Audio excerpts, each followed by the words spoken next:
Hey, hallo und herzlich willkommen, liebe Leute, liebe Freundinnen und Freundinnen von der farbigen Klötzli zu einer Wiederausgabe Klemmbausteine. Lange ist es her, zwischendurch Fantasy Basel, ich noch ein bisschen in der Ferien gewesen. Also eigentlich nicht in der Ferien, eigentlich die Heime, aber die Ferien sind Ferien, nicht wahr?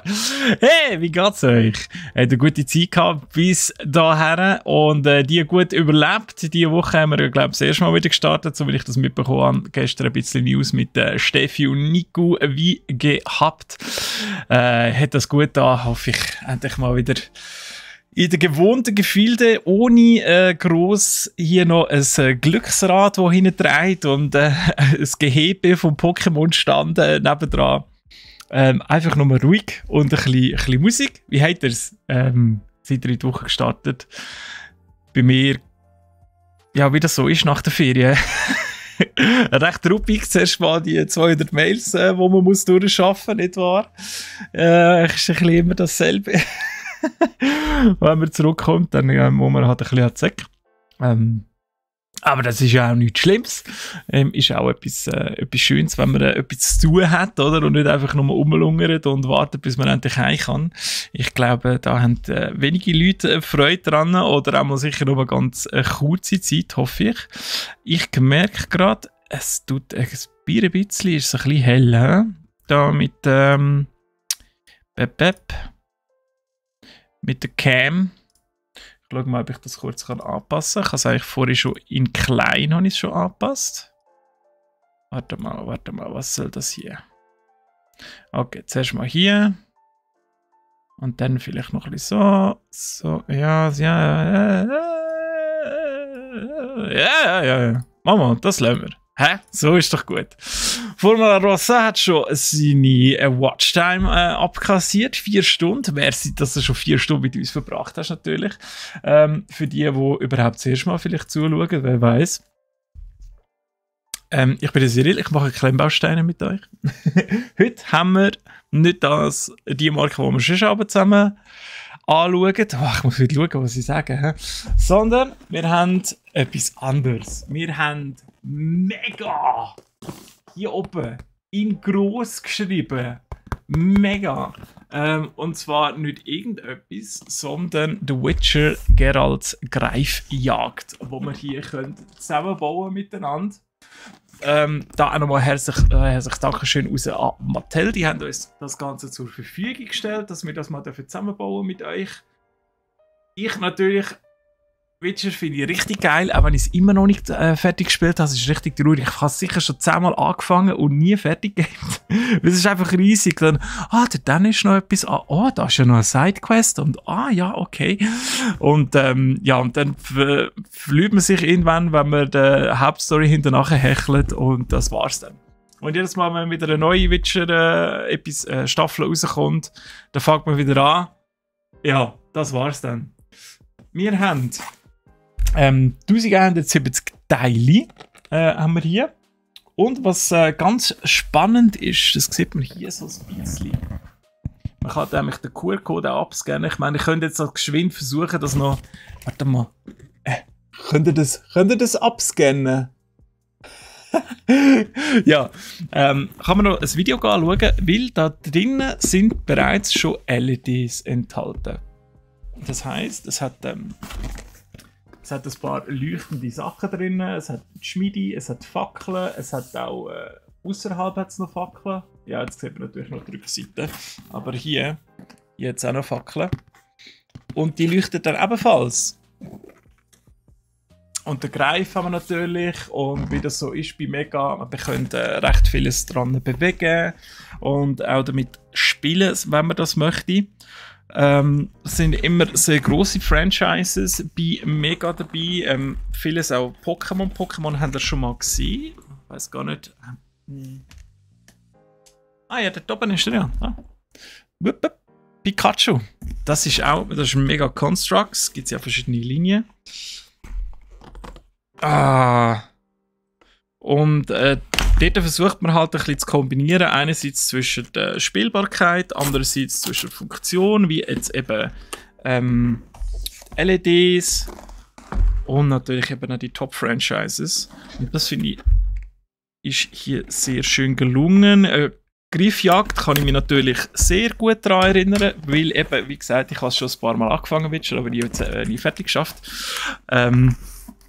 Aber der Griff, an den kommen wir ja ziemlich früh dort mit dem Händler, oder? Für die das gespielt haben, mögen sich vielleicht auch noch daran erinnern. Jetzt muss ich natürlich irgendwie schaffen, dass ich da die... Moment. So, dass ich da die Kiste aufbringe. Irgendetwas klemmt da hinten. So, voilà. Mal anders zum Öffnen, nicht einfach ausleeren. Alles schön drinnen. Es spiegelt jetzt natürlich ein bisschen. Das kann ich nicht vermeiden wegen dem Licht hier. Und wir sehen schon. Es hat hier ein paar von diesen Kabeln, auch die LEDs. Also das ist alles schon fix auf die Länge hin, farblich kodiert. Dass man sie nachher auch am richtigen Ort natürlich antun. Ganz wichtig. Das ist, glaube ich, das Gefieder vom Greif. Das ist also ein bisschen gummimässig. Und natürlich wichtig, USB-A zu USB-C Ladekabel. Ja, könnt ihr schön mal aufladen. Also irgendwo wird es dort noch einen Akku drin haben. Was mich jetzt schon freut, sie sind nummeriert. Es ist alles schön nummeriert. Wenn es natürlich noch absteigend einsortiert wäre und nicht zuoberst würde anfangen beim 10, wäre das noch besser. Aber das sind Details.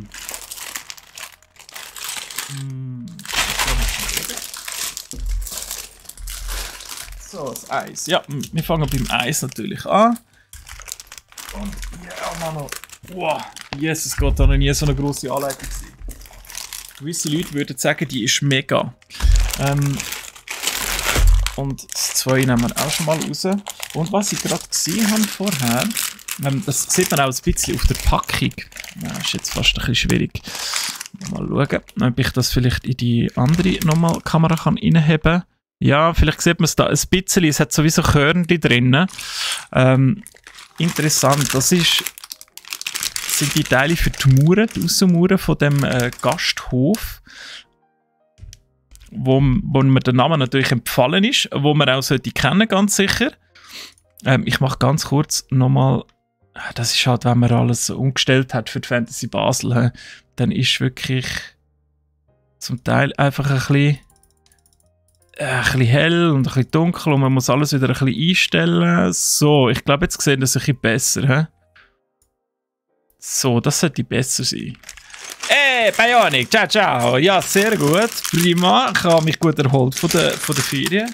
Nein, umgekehrt. Ich habe mich gut erholt vom Arbeiten. Muss arbeiten. Ja, und du musst auch arbeiten, oder was? Hä? Schön, dass du reinschaust. Merci vielmals. Lass es zu, alles gut, kein Problem. Merci fürs Umlurken in dem Fall. Okay, das macht mich auch sehr an. Das schauen wir nachher gerade an. Also, schaut mal. Ich habe grosse Hände. Zum Vergleich. Also das Teil, das ist fast so gross wie mein Unterarm. Das ist riesig. Eine riesige Anleitung. Oh, schön. Und natürlich noch das Artwork vom Geralt, wie er den Greif erschlägt oder versucht oder gerade dran ist. Ah, schön. Ist das nicht schön? Hier jetzt noch ein paar Infos. Mal schauen, was steht da noch? Erkundungsreise trifft auf Vorstellungskraft. Genau wie bei The Witcher-Videospielen können Fans von Mega in unglaubliche und fantastische Welten eintauchen. Aber jetzt können diese Welten selbst zusammengebaut werden. Corvo Bianco auf eine ganz neue Weise entdecken. Corvo Bianco. Müssen wir jetzt wahrscheinlich etwas sagen? Ja, und hier natürlich auch oder Zusammenarbeit, dass das offiziell ist da mit CD Projekt Red. Weißer Rabe. Jemand Liebe rein da. Ja, Weißer Rabe heisst das. Macht das Sinn? Also, weil da ist so etwas wie so ein roter, ich weiß nicht, was das ist, so ein Zaunstilz, nenne ich das jetzt einfach mal. Ich weiß nicht, ob es die Vogelart gibt. Ich bin kein Ornithologe.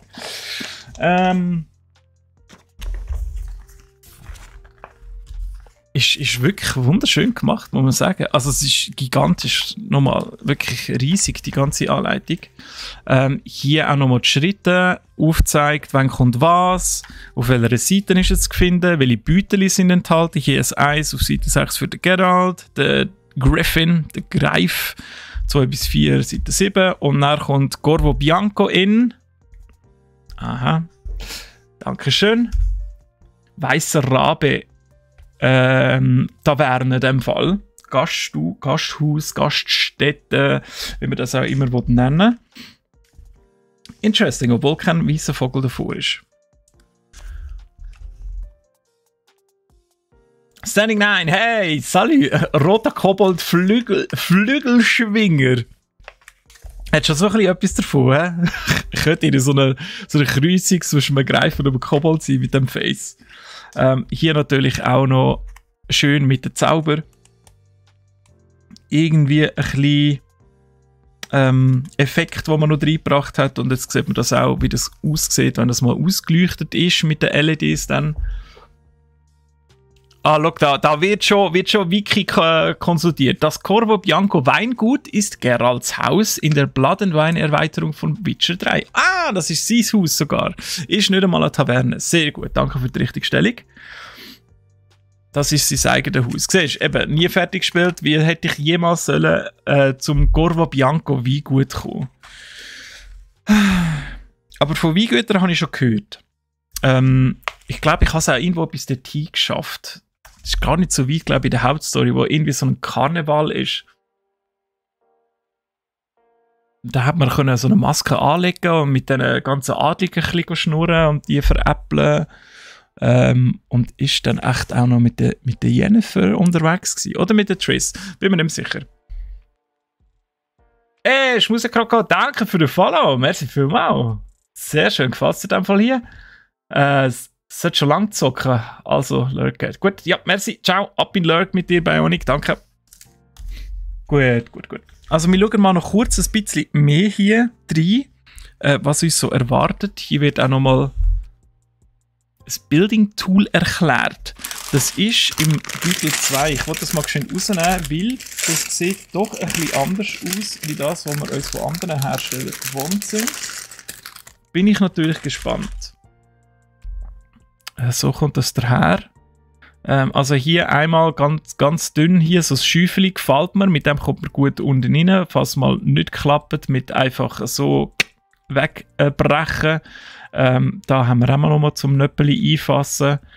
Ein richtiges Multitool, hier kann man Sachen draufstecken und dann eigentlich von hier weg aufbauen auch. Cool. Hat sich mal noch jemand etwas überlegt, wenn man das bekannte Tool, das es natürlich schon gibt, die orange Farbe, noch ein bisschen verbessern und ein bisschen versatile. Hi, Englisch. Englisch-Deutsch. Ein bisschen besser gestaltet, dass man es auf verschiedene Arten kann brauchen kann. So, den Geralt haben wir hier und nachher sehen wir auch ein bisschen. Tschüss, Maus. Ade, Maus. Hier sieht man auch ein bisschen, wie das aussieht in dieser Anleitung. Oder? Also ich bin mir sicher, nicht alle von euch haben schon mal etwas von Mega zusammengebaut, aber sich mal gefragt, ja keine Ahnung, eben, es gibt verschiedene Klemmbausteine-Hersteller mittlerweile, wie andere das machen. Qualität hier natürlich richtig cool. Auch sehr thematisch, oder? Wir sehen da, was wir bauen. Wir sehen die verschiedenen einzelnen Schritte. Hier fängt es natürlich beim 2 an, bis 1 der Geralt ist. Weil das geht ja nachher auch wieder zurück auf den Hinweis am Anfang, wo was zu machen ist. Und ganz, ganz geil. Da habe ich Freude dran. Hier hat es farbliche Kodierungen. Es hat einerseits, also viele sind ja nett und so, aber manchmal sieht man viele nicht ganz, wo sie hingehen. Und hier sind tatsächlich die Noppen sind farblich angegeben, und zwar verschiedenfarbig, sodass man auch noch sieht, da kommt noch etwas drauf. Also blau ist, so wie ich das lese jetzt, direkt, entweder direkt oder sind einfach unterschiedliche Teile, die sich noch berühren vielleicht. Das könnte auch sein. Also gut, hier ist es auch wieder anders zwar. Interessant, hä? ja, wird einfach aufgezeigt, wo verschiedene Teile ankommen. Das ein bisschen veranschaulicht. Finde ich mega cool gelöst. Auch eben schön thematisch da mit diesen ganzen Banner und Wimpel und Emblem und wie man das Ganze nennen. Cool. Und im Hintergrund natürlich noch am Geralt sein Schwert. Spu, hello! Grüß dich, wie geht's? Wie geht's? Noch mal kurz zum Sally sagen. Ja, das ist auch nett, dankeschön. Bei den Gelen muss ich Leim drauf tun. Okay. Ja gut. Also, ja, dann muss ich noch einen bestellen, geschrieben bei brach.ch. Sekundenleim haben wir natürlich. Dann habe ich den morgen, dann kann ich das noch zusammenleimen. Guter Hinweis, dankeschön. Ja, okay. Let's go, Leute. Let's go. Das nimmt jetzt natürlich relativ viel Platz ein und ich habe noch etwas vergessen, das haben wir ja noch. Hier drinnen sind einfach in dem Fall die Stoffteile. Das ist nicht Stoff. It's Plastic. Das seht ihr jetzt fast nicht. He? So sieht man es ein bisschen besser. Das sind die Federn vom Greif und natürlich auch noch der Flammen-Spell-Zauber vom Witcher. Können wir geschwind helfen, wie der heisst? Wie heisst der Flammenzauber, wo man immer und immer wieder benutzt in Witcher und ich mir den Namen... Nein, der heisst nicht Geralt. Ja, der Geralt, den kenne ich noch. Nein, das sind Flammenzauber. Gibt ja Art und Axi, Igni. Igni können sie, ja. Aber es ist schön gemacht. Also sehr fein auch. Ein bisschen transparent natürlich, weil eben so im Plastik hinein. Wir nehmen das dann später weg, aber es scheint eigentlich ohne weiteres wegzukommen, dass kein Schaden entsteht, wo man es irgendwie gross muss verbeugen. Ich bin mir sicher, CD Projekt Red hat gesagt, hey, sorry, wenn wir etwas rausbringen, dann wollte ich hier Quality Stuff. Schon seit Jahren nicht mehr gezockt. Das ist lustig, oder? Alle sagen, ja, ich bin ein grosser Witcher-Fan. Aber zum Teil eben schon lange nicht mehr gespielt, oder wie ich, gar nie fertig gespielt. Und jetzt habe ich das erste Mal so etwas Lego... Oh. Hat niemand gehört. So etwas mega-mäßiges in der Hand.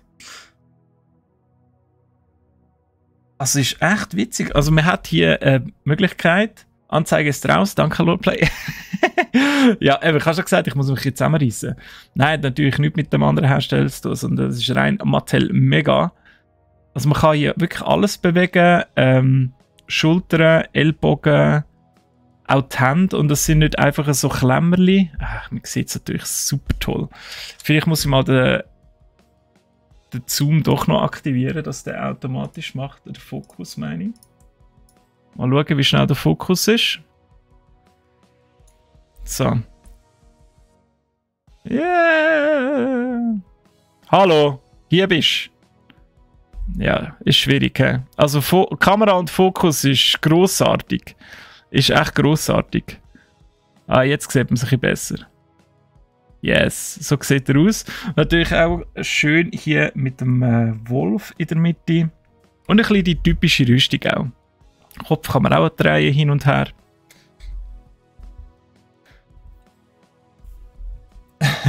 Hey und willkommen, schön bist du da, Lolplay natürlich, wer sie das auch noch vorbeischaust.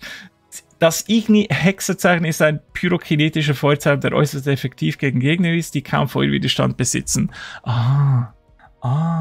Okay. Da wäre ich jetzt also nicht drauf gekommen.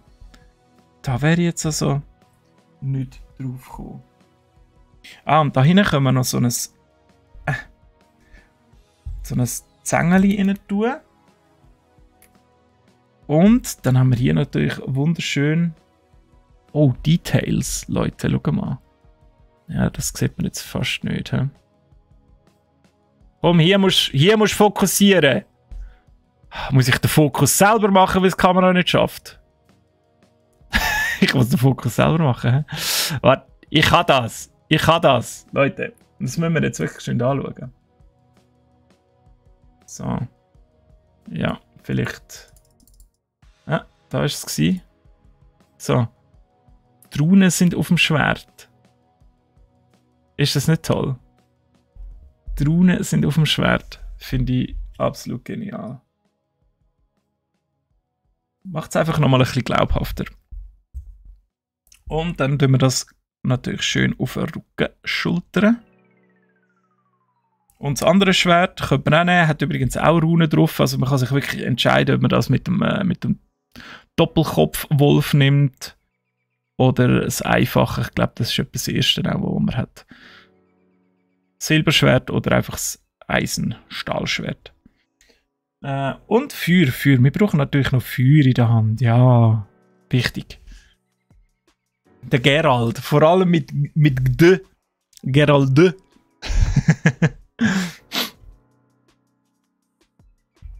Es ist immer der Benutzer schuld. Ja, ich weiß. Ich bin ja eh an allem schuld. Ich habe so ein schlimmes Los mit euch. Was ist noch mit meinem Leben? Was mache ich nur mit meinem Leben? Nein, also sorry, wenn die Kamera nicht richtig fokussieren kann, wenn ich es in die Kamera habe, was soll ich machen? Dann muss ich halt selber. Katastrophal, Technik selber steuern, ja. Beide, einer ist für Monster, einer ist für Menschen. Guter Hinweis. Silber für Monster und das normale Schwert für... Also Humanoide, nicht für Menschen, Entschuldigung. Humanoide Kreaturen. Und das andere ist für Menschen. Nein! Humanoide Kreaturen, das andere ist für Monster. Ja! Oh Gott, das wird ja wieder etwas heute. Ah. Ja. Also ich fange mal an bauen. Ah. Mit euch ist einfach schlimm. Da kann man einfach nicht sich normal und gepflegt unterhalten. Sorry. Das ist einfach nicht möglich mit euch. Immer so unter die Gürtellinie. Spoo, viel Spaß im Lurk.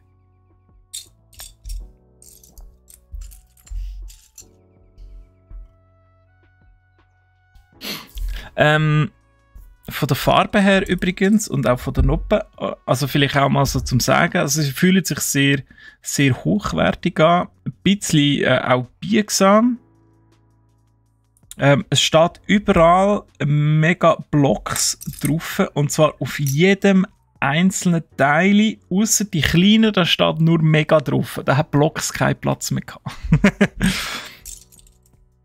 Aber es ist also wirklich durchgehend branded. Durchgehend. Sogar innen dran. Ah nein, das ist Teile-Nummer. Okay. Aber Branding ist hier enorm wichtig. Man will sich ja von gewissen Konkurrenz- oder Mitbewerberunternehmen ein bisschen abgrenzen. Verständlicherweise.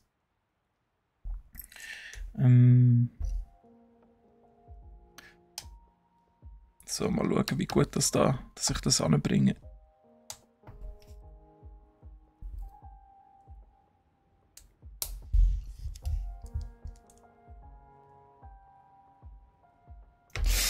Kobold kann von den Noppen lesen. Ja, hey.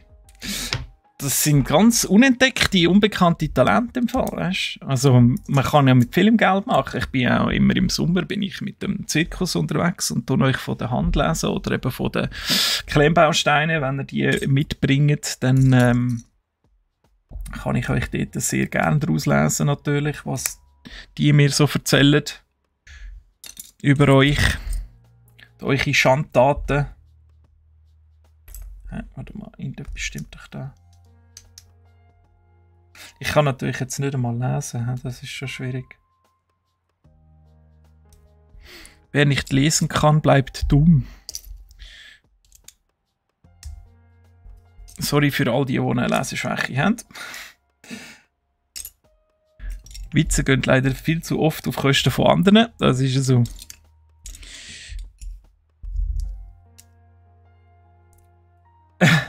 Aus Versehen in die Sonne geschaut. Yeah! Und jetzt siehst du farbige Flecken. Geniesse es. Ich wünsche dir ganz einen schönen Trip in dem Fall. Wir sehen uns im nächsten Leben wieder, Lowplay. Uns merci, dass bist du Sali sagen und auch alle anderen, die sich Sali sagen an der Fantasy Basel, die sich ganz kurz Zeit genommen haben. Habe ich mich fest gefreut natürlich. Aber ja, es ist natürlich von der Zeit her, hat man sich viel mehr nehmen. Es gibt einfach extrem wenig Zeit. An so einer Fahrbahn. Da läuft es so viel, ich hätte so viel auch noch anschauen und ein bisschen fotografieren und überhaupt mal durchschlendern. Aber man hat ja für all das überhaupt keine Zeit gehabt. Also wir haben alle zusammen von der Fahrbahn so gut wie gar nichts gesehen. Gerade mal geschwind können gehen Essen holen. Und dann wieder zurück an den Stand, damit ihr euch ein Glücksrad könnt drehen, oder? Einfach nur für euch. Ihr habt nur für euch geschaut und nicht für uns. Was erlaubt ihr euch, bei uns an den Stand zu kommen und euch so aufzuführen? Als würden wir das gratis machen. Nein, Spaß beiseite. Haben wir ja auch mit Freude gemacht. Ein bisschen coole Sachen verschenken.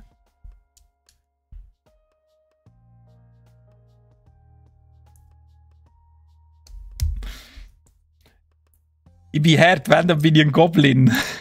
ein Goblin. Ich finde einfach Kobolds finde ich so geil. Ich bin ja D&Dealer, oder?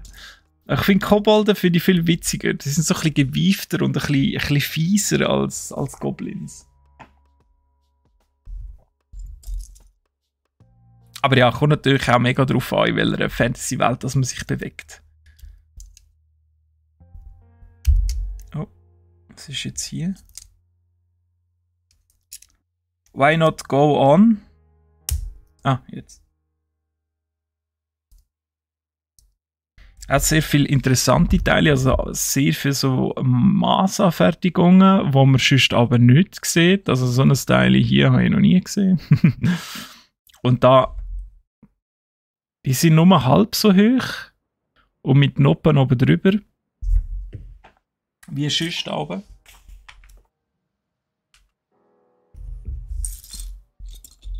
Oh, aber riesen Knubbels, he? Also das zeigt uns schon, mit dem sollte man nachher richtig können, ein bisschen rumspielen und ein bisschen dumm tun.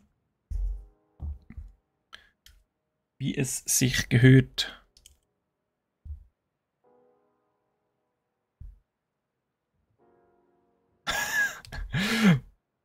Du bist zum Stand gekommen wegen der Steffi. Ich denke, einmal im Leben einen Freund gefunden, aber nein, ist gut. Weißt du, so Sachen merke ich mir einfach und schreibe es mir in mein schwarzes Büchlein. Roleplay. Ist ja gut. Verstehst du schon, dass man zu der Steffi will?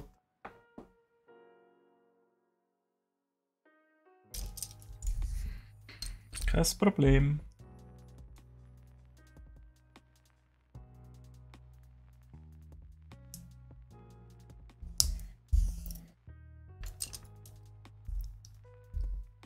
Ah, und dir? Ah, okay. Sorry, das habe ich voll überlesen. Ich bin schon völlig weg, weil gesagt hast, du gerade zu der Steffi. Ich war schon hässlich. Hast du gar nicht am Rad gedreht? Ah, okay. Hast du nicht versuchen? Oder ist die Schlange einfach zu lang gewesen? Die Schlange ist natürlich extrem lang gewesen.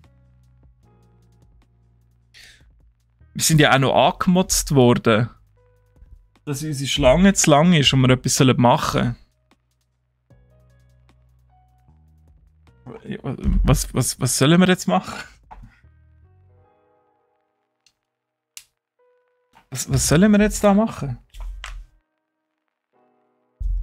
Ja, wir haben ja nachher am zweiten Tag haben wir so ein bisschen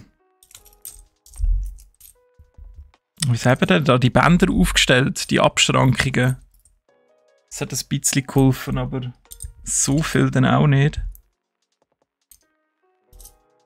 Der Andrang von euch ist einfach so gross gewesen, oder? Macht Witz, wenn man Legastheniker ist, aber selber der Größte. Ich habe es nicht gelesen! Aber ja, ist natürlich nicht ganz fair, ja. Da, hä? Da gibt es noch andere Teile, die gegen rauf gehen.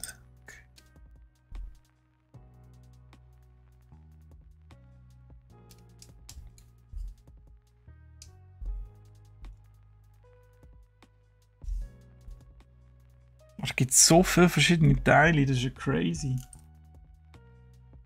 Das ist ja mega.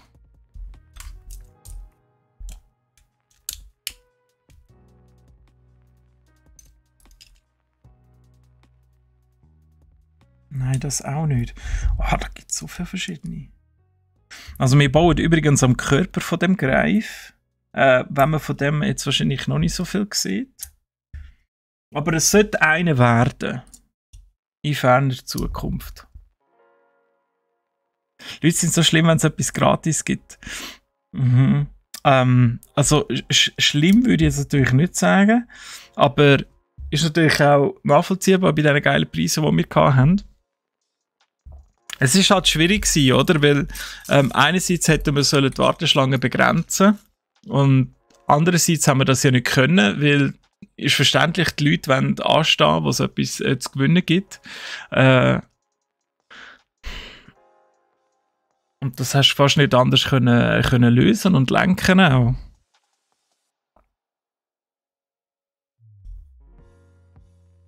Und ja, dann laufst du natürlich nicht weiter, oder? Und denkst, ich komme dann später, wenn die Schlange kleiner ist. Die Schlange ist einfach immer gleich lang.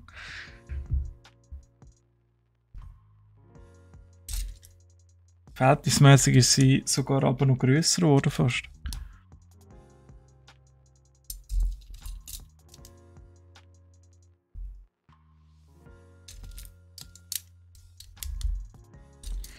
Aber es war schon crazy gewesen. Also wir sind selber auch ein bisschen verschrocken, dass wir noch mehr Leute beim Stand hatten wie letztes Jahr. Letztes Jahr war ja auch schon so crazy gewesen, wo die Stände rundherum sich ein bisschen beschwert haben.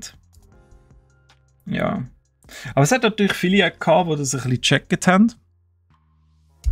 Mit dem Glücksrad. Und in der gleichen Halle hat es also 2 andere noch gehabt, die auch ein Glücksrad hatten. Aber ganz ehrlich, Leute, wir haben die geilsten Preise gehabt, oder?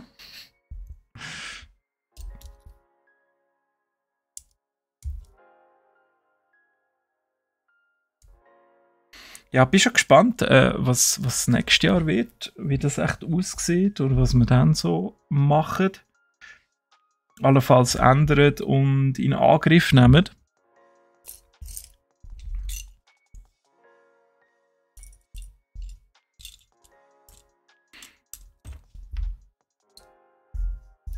Das Jahr war ja auch ein bisschen speziell, weil Daydeal ist ja noch bei uns dabei war. Und auch auf der hinteren Seite, wo man noch können, sich so Taschen bedrucken lassen, das war auch ganz speziell mit der Bastelabteilung von uns. Hat, wie ich finde, aber super Anklang gefunden und auch sehr gut hergepasst, rein schon von der Thematik her. Weil die ganzen Cosplayerinnen und Cosplayer natürlich ihre Sachen sehr oft selber machen, mit sehr viel Liebe auch. Und das ist wieder noch so etwas gewesen, wo man dann können sagen, hey, das kann man im Fall auch noch machen. Und bei uns kaufen natürlich. Weiss nicht, was hat man können gewinnen außer Pokémon-Kärtchen? Wow. Also so Trostpreise, nebst den Pokémon-Kärtchen haben wir dann noch so He-Man Hörbuch gehabt und irgendwie so coole Lego Star Wars Klebis haben wir noch gehabt. Jenstes nachher hast du noch können gewinnen, also von Corsair-Tastaturen über irgendwie Kingston Speicherkarten und wir haben noch grosse so Revel-Bausets von Star Wars und auch kleinere. Dann hat es jenste Actionfiguren gegeben, von He-Man über Marvel, über DC.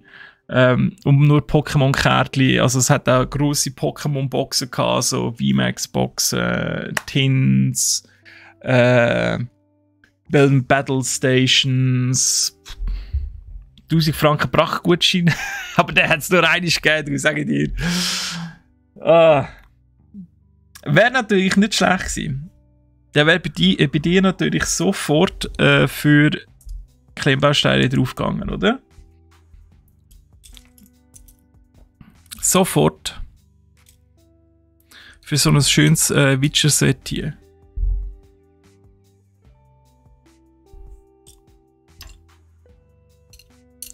sehe es jetzt schon nicht mehr. Da.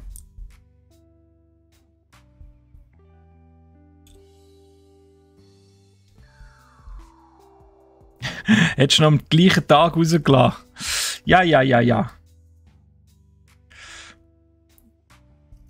Bist du in dem Fall auch so jemand, der immer genau weiss, was er will? Sich schenken lassen oder sich selber schenken? Ich habe so eine innere Liste, dass, falls ich mal irgendwie plötzlich Geld auf dem Boden finde oder so, oder spontan wieder Geburtstag habe, dass ich ganz genau weiss, was ich will.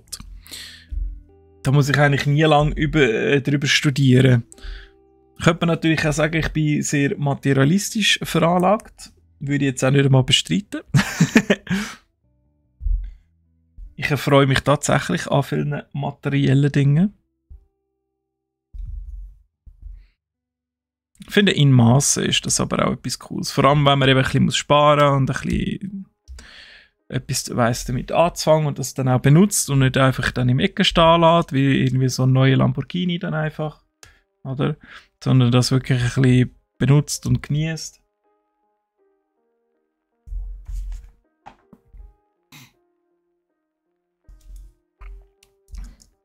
Roleplay weiss immer, was er will.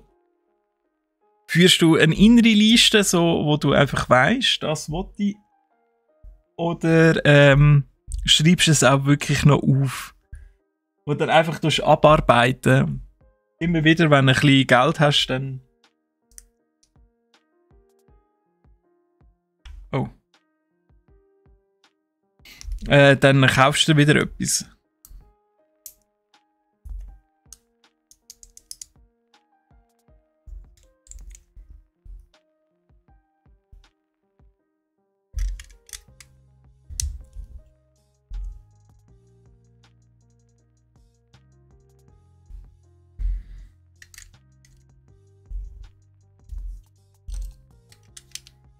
Es fühlt sich sehr fleischig an irgendwie. Das ist der Körper vom Greifen. Kennen wir doch alle, neue Lambo gekauft und nach 3 Tagen macht er keinen Fun mehr und landet im Ecken. Eben darum sage ich. Einfach keine mehr kaufen. Die Frau hat auch schon gesagt, jetzt hast du schon 3, jetzt kaufst du keinen mehr. Jetzt tust du zuerst mal mit denen spielen, die du hast.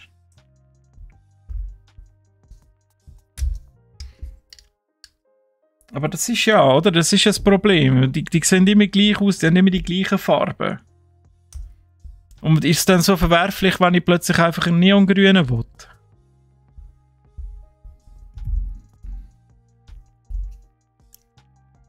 So eine innere Liste für neue Sachen, für alte Klemmbaustein-Sets. Hast du auch eine geschrieben? Ich habe letztens so eine Seite gesehen, wo man so selber Sachen zusammenstellen kann. Zum ersten Mal. Was natürlich schon keine 20 Jahre gedauert. Mhm. Aber es ist noch crazy, was da drauf alles gibt. Dass man sich selber eigentlich könnte bauen.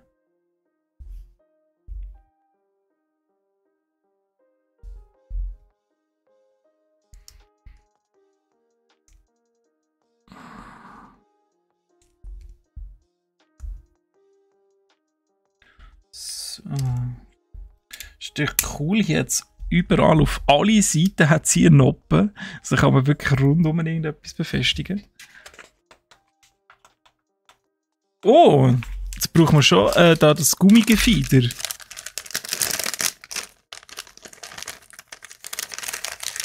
Ich muss sie alle haben, in allen Farben, wie Infinity Stones. Wahre Worte.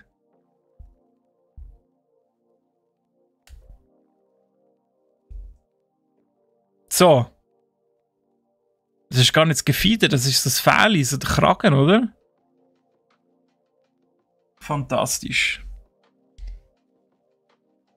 Fantastisch. Jetzt können wir das sogar noch ein bisschen fixieren, so.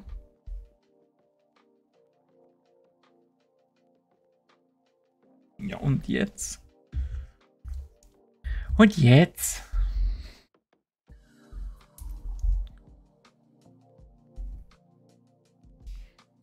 Ah, und gegen vorne auch noch. Ist eigentlich noch eine coole Idee, dass es Gummi ist. Kann man jetzt natürlich über Nachhaltigkeit diskutieren. Mache ich nicht.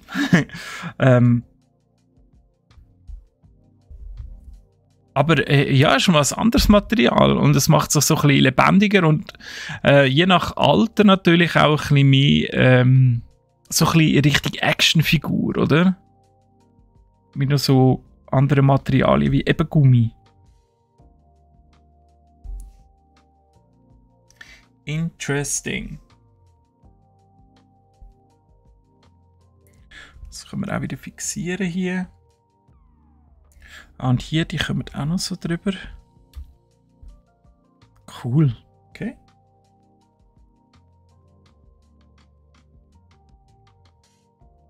Was?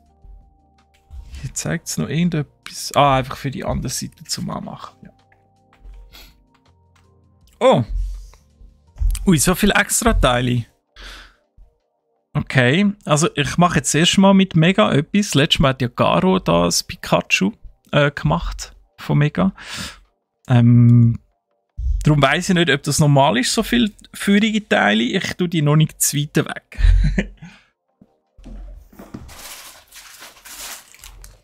Die Säcke sind auch nicht allzu groß. Also, der Plastiksack ist huge. Das schon. Es sind auch alle Sprachen drauf. Und was steht hier überhaupt? Achtung! Oh, jetzt habe ich es verrissen. Wenn wir das Ganze nehmen. Da steht. Wo ist Deutsch? Ist jetzt da genau das Deutsche nicht drauf?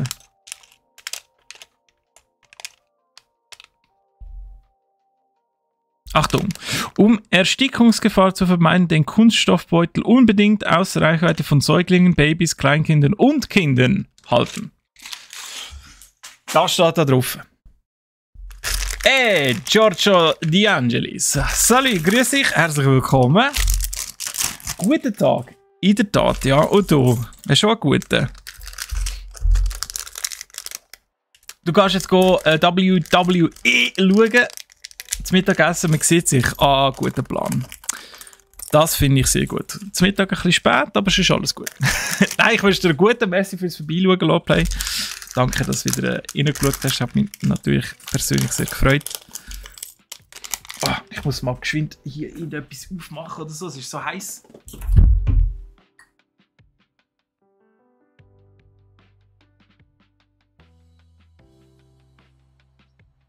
Oh. Da das orange Teil haben wir noch gar nicht gebraucht. He? Ist zum Glück noch nicht nötig gewesen. Mal schauen, wie lange noch. Jetzt gibt es hier noch Kanal. Es wird ja richtig fancy. Die haben da so einen Kanal drin. Und da muss man jetzt das Teil reinstecken. Das ist ja voll weird. Das hat jetzt noch nie. Also ist mal etwas Neues. Bin gespannt, wie das noch zur Funktion kommt. Und das müssen wir 3 Mal, wenn wir das machen.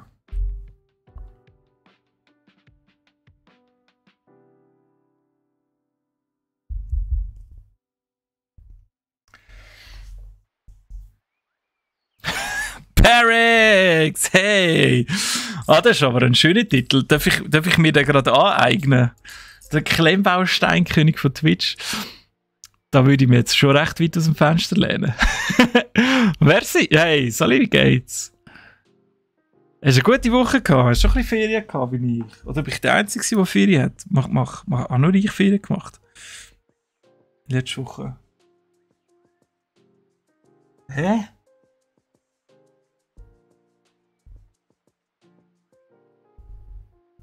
Aha, das ist, dass man das überhaupt zusammenstecken kann. So. Das formt quasi wie eine Noppe. Weird. Das ist richtig schräg. Es gibt einen Schwanz übrigens. Kein Kommentar, hä? Von wegen langen Schlauch und so.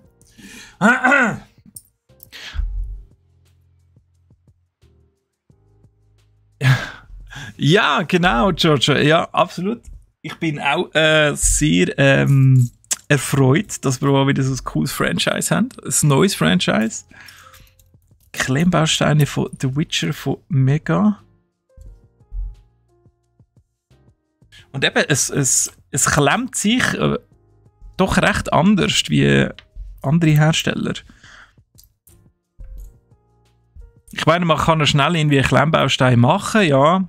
Aber ich finde, es sollte sich auch eben ein bisschen anders anfühlen und man muss ja nicht immer genau die gleiche Bresche reinschlagen, oder? Das habe ich gesucht. Das wird ja dann auch eigentlich langweilig. Der muss noch ein bisschen angewinkelt sein. Okay.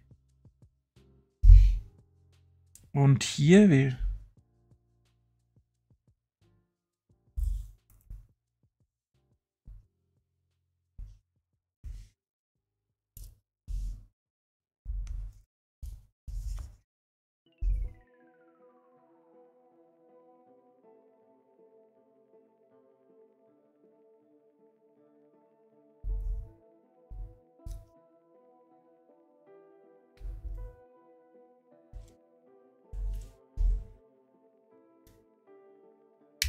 So. Wird doch noch das Rechtsteil, hä? Also den Schwanz kann man dann auch bewegen. Theoretisch kann man auch da noch ein bisschen schrauben und so. Da kann man so ausrichten, wenn man lustig ist, die coolste Pose bekommt. Schon wieder auf dem Weg in ein Meeting. Kommst schnell wieder. Okay, dann Hals- und Beinbruch bei deinem Auftritt.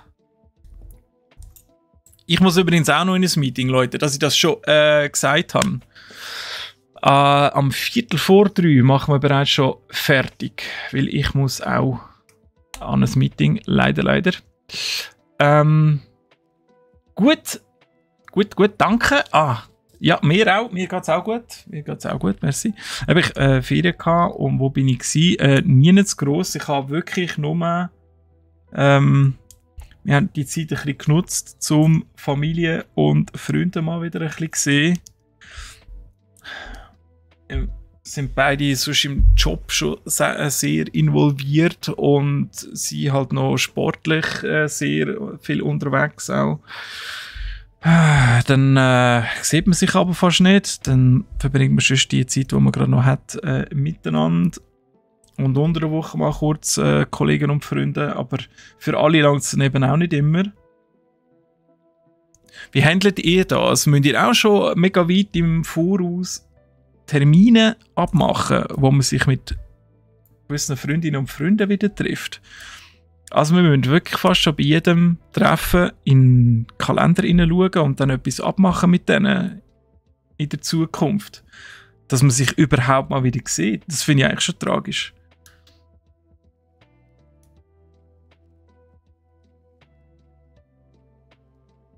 Schon krass, Ferien machen so Familie und Freunde gesehen. Ja, gell, man könnte fast meinen, wo sind wir alle gelandet, oder? Ich meine, wenn ich würde wählen, könnte man es natürlich auch sonst mal machen. Aber wir sind halt momentan beide mit unseren Hobbys einfach sehr, sehr invested und dann bleibt aber nicht mehr viel Zeit. Zumindest, dass wir beide oder mit diesen Leuten zusammen sind. Das ist unabhängig individuell, das geht schon. Mit Familie schon, haben einen Online-Kalender, haben auch Timetree. Wir benutzen Timetree, heisst das. Tun wir eben auch sharen. Da sehen wir nicht mehr gerade, was beim anderen los ist. Aber nicht gerade mit der Familie. So crazy sind wir dann auch nicht unterwegs. He? Oh, das geht nur auf die eine Seite. Und der. Hä?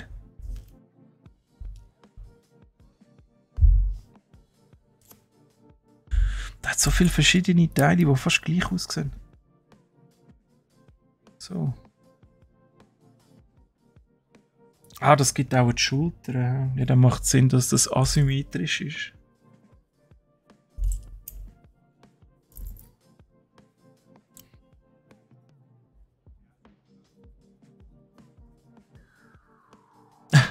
Mit der Frau den Kalender und dann schaut sie oder du. Wer schaut mehr? Bei mir ist definitiv eigentlich die Frau, die meistens schaut wegen dem Termin. Ah. Ich weiss, die tut sehr gerne so ein bisschen organisieren. Das ist ja okay. Das ist schon genug, um ich darf organisieren. Wie geht denn das?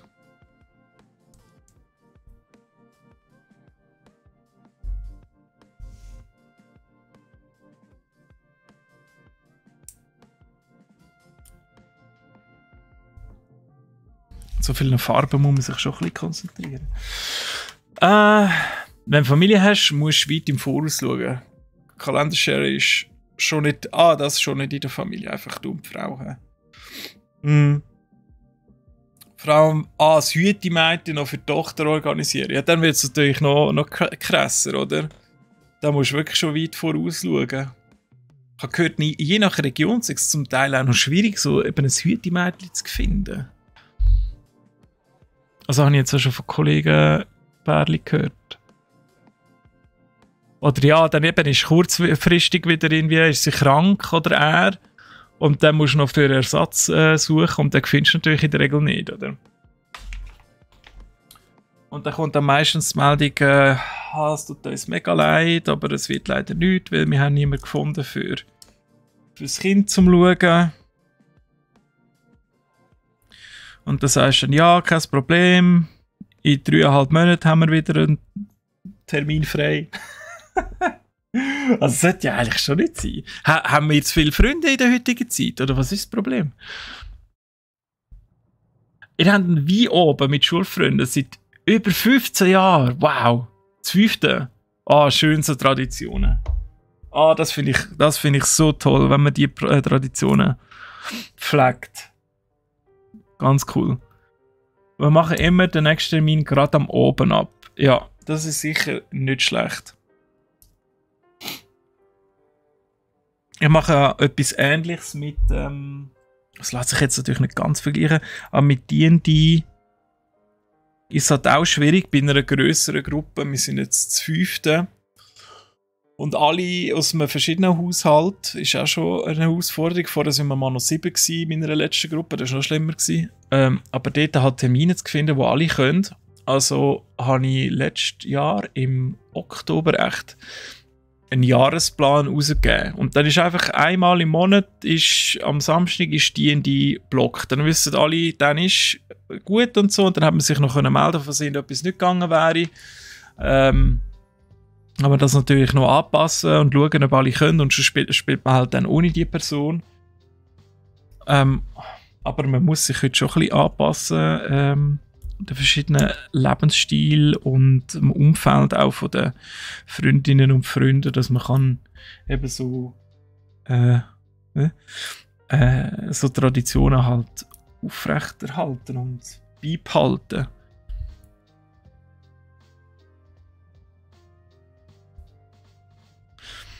Ihr habt das Pflegemädchen, die noch 15 ist, die ist noch ziemlich flexibel. Okay. Die ist auch wirklich immer, also eigentlich immer die gleiche Person. He? Ich habe kein Kind, darum habe ich mich mit dem noch nicht auseinandergesetzt. Aber macht irgendwie noch Sinn, dass wir, ja, das Kind auch ein bisschen Bezug haben zu dieser Person. Oder ein bisschen Vertrauen können aufbauen.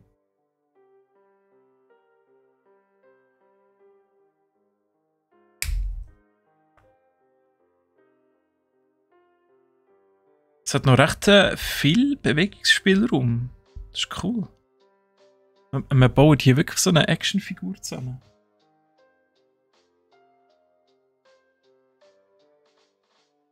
Ich schaffe es knapp einmal im Jahr 5-mal abzumachen. Also eure Weingruppe da. Ihr trinkt halt nicht viel, mehr, weniger.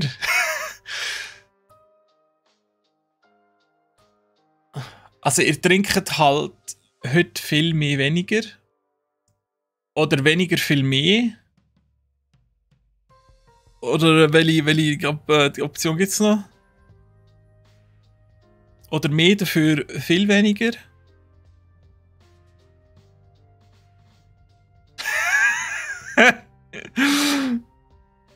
Ei, ei, ei.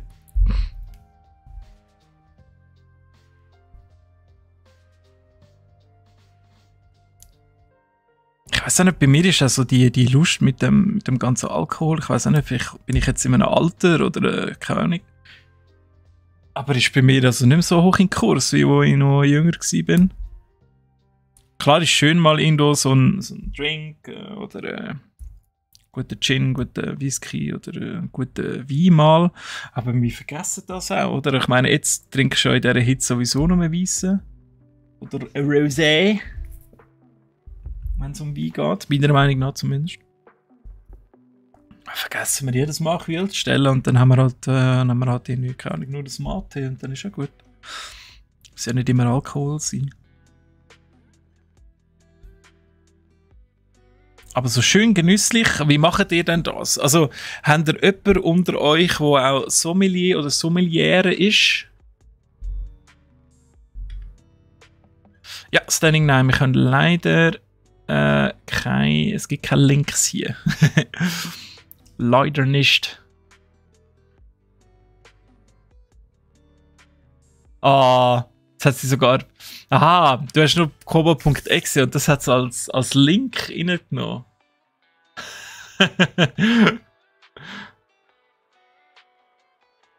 Das ist ja noch frech. Das muss halt Steffi einstellen. Ich kann jetzt nicht einstellen, ich habe keine Geduld. Jetzt mit euch am Streamen hier.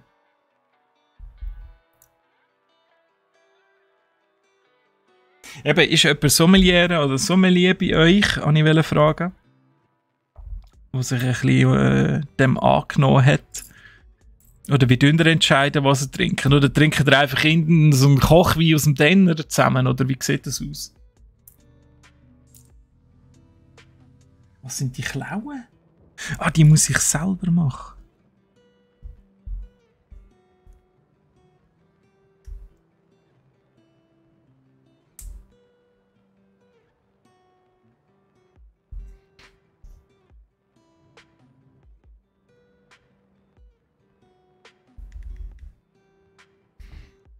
Was wir jetzt angefangen haben, und das habe ich aber kopiert von meiner Chefin, Caro, die kennt ihr ja, sage ich jedes Mal. Die haben das als Länderessen. Habe ich eine mega coole Idee gefunden. Das haben wir jetzt auch zum ersten Mal dann mit unseren 2 Kollegen Pärli.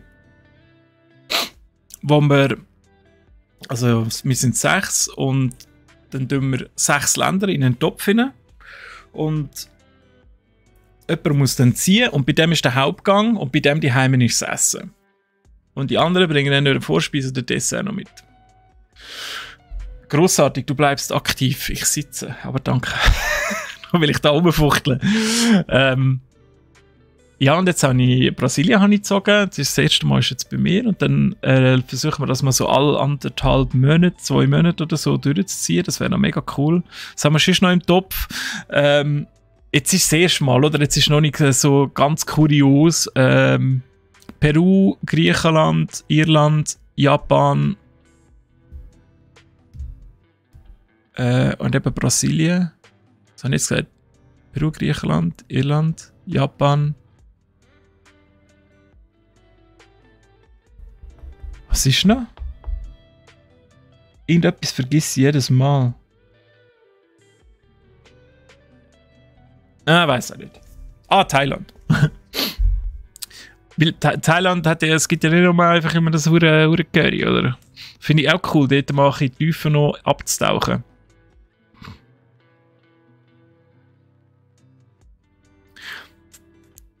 Nein, du trinkst nur Lipton Eistee und bin nie beschwipst. Du verwechselst das, also du musst, Long Island heisst der. Long Island, ist auch ein guter Eistee. Wenn einer hast, musst du direkt noch einen zweiten nehmen und dann... Sagst du mir dann, wie es war?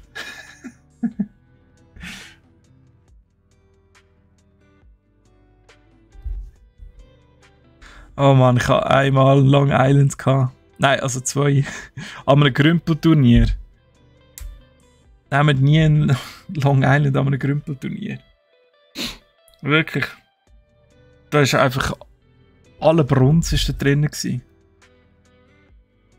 Der absolute Horror.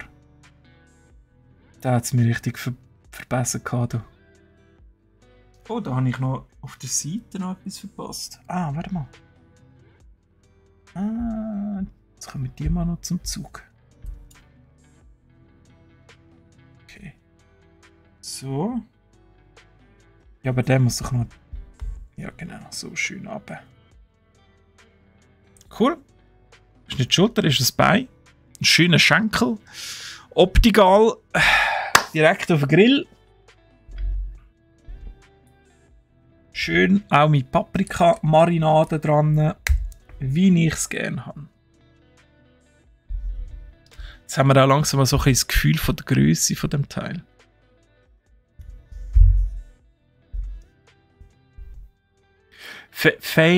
Feijoada, ich weiß nicht, wie man das ausspricht. Feijoada. Kannst du auch da essen. Was ist das? Gehst du mal auf Irland ein bisschen Bier saufen, dann bist du geheilt, wenn du heimkommst. Moment. Also, wie meinst du jetzt das mit irischem Bier? Wolltest du sagen, das irische Bier ist so schlecht, dass du froh bist, wenn du mal wieder ein Schweizer Bier in der Hand hast? Oder weil du weißt, bist du geschwind im Himmel gewesen und ist jetzt alles okay?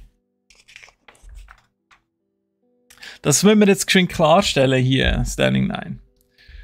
Bist du geschwind im Himmel gewesen? Gut, okay. Bist du fast auf dem Bannknopf gewesen, hä? Ich bin einen Monat lang durch Irland durchgereist und sehr, sehr viele verschiedene Bier natürlich getrunken. Da hätte ich jetzt also schon... Ich wäre einmal sicher sehr erstaunt gewesen, wenn du mir gesagt hättest, in Irland gäbe es kein gutes Bier. Da gibt es so viele abartig geile Bier, die es hier nicht einmal exportieren. So ganz kleine Brauereien.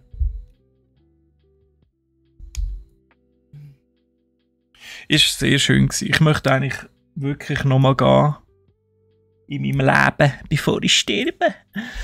Ja. Guinness Draught Black ist bis gerade harmlos. Ah ja, derige Sachen gibt es natürlich auch noch. Ja, ich bin allerdings weniger der Stout-Trinker. Auch wenn das natürlich nicht ganz so konform ist mit dem, warum man auf Irland geht. Vor allem die auf Dublin gehen, gerade mal geschwind in Guinness Brauerei. Und dort noch so ein lauwarmes, frisch ab dem Zapfhahn trinken. Ich bin vor allem ins Ale habe ich mich verliebt gehabt. Ganz hundskommuns, schönes Herbst, fruchtiges Ale.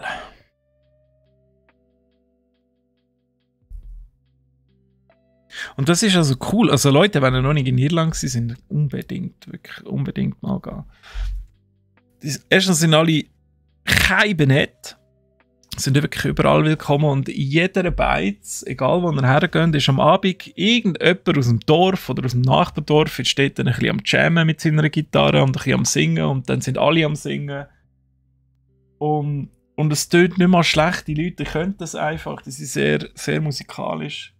Und da gibt es halt nebenzu noch so viele gute Getränke. Vor allem natürlich alkoholische.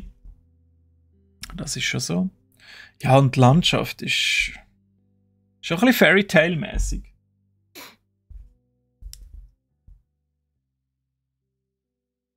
Bist du auch schon da gewesen, Standing 9 in dem Fall? Oder bist du... Es gibt ja viele Leute, die gehen gerne so einen Wochenendtrip auf Dublin.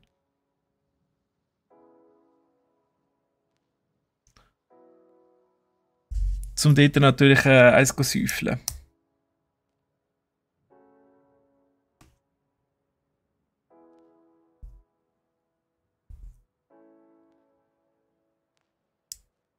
Ja, schon. Er schon gewesen. Was hat dir am besten gefallen, außer dem Bier? Oder dem Stout jetzt in deinem Fall, in dem Fall?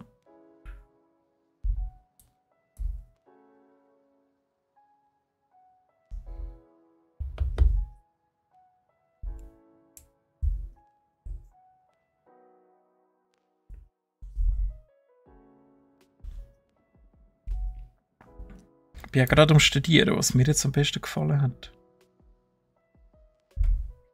Also von den Städten und Dörfern hat mir Galway am besten gefallen. So, dort war irgendwie die Stimmung cool gewesen. Es ist so wie ein kleineres Dublin.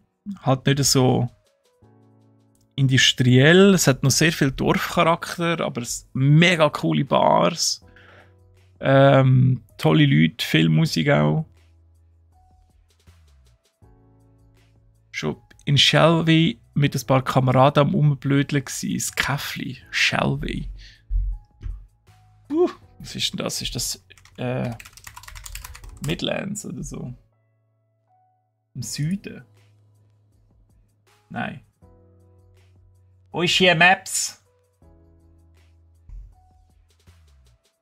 Ah, so halbe mit. Nein, schon nicht ganz. Das ist schon fast richtig Nordirland, hä? Ah, krass. Das ist ja wirklich voll in der Pampa raus.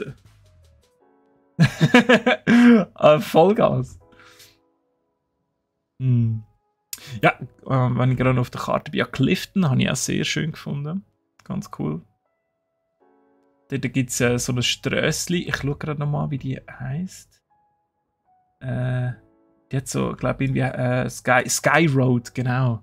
Die geht so wirklich so steil rauf und wenn du nicht siehst, wie es wieder runtergeht, hast du das Gefühl, du laufst in den Himmel rauf. Sehr, sehr cool gemacht. So. Jetzt muss ich da wieder hier aufmachen, sonst sehe ich da den Chat nicht. Es sind sicher immer noch etwa 3 Häuser. Ist im Donegal. Okay. Ja, Midlands sind wir fast ein bisschen durchgefahren. Norden muss ich ehrlich gestehen, sind wir nicht gewesen. Also da, wie heissen die? Giants Rocks oder so. Da die fast hexagonförmigen Felsen, die so in verschiedenen Abstufungen aus dem Boden rausragen. Die sind wir nicht schauen, es hat zeitlich auch nicht mehr gelangt.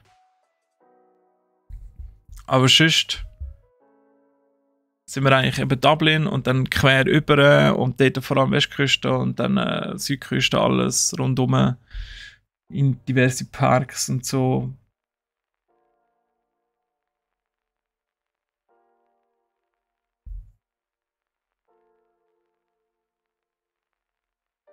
Jetzt bin ich irgendwie verwirrt. Also, jetzt kann man ja drehen. Jetzt macht es Sinn.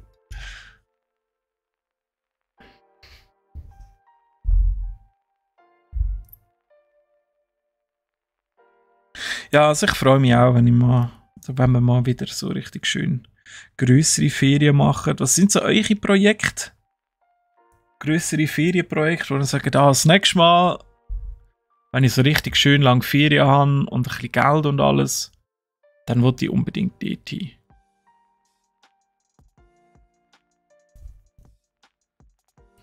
Ich würde, weil das je länger sie mehr wollen und ich nicht irgendwann dort hingehen und es ist einfach komplett überfüllt, sicher mal noch auf Japan gehen.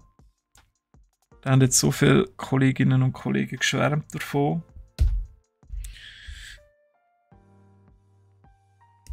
Das muss ich einfach schon mal noch gesehen haben. Und dann das ganze Skandinavien mal abklappern, Island, allem voran, würde ich sehr gerne anschauen.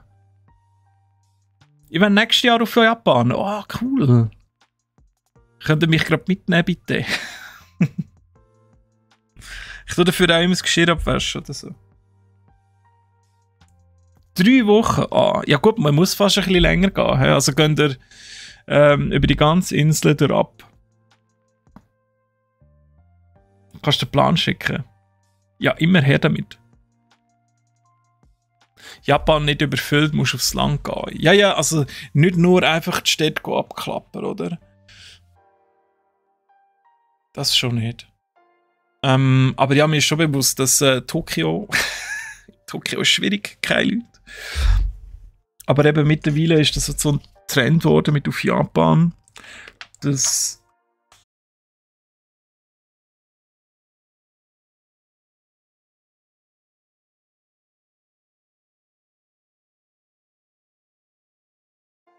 aber es kostet halt auch ein bisschen etwas.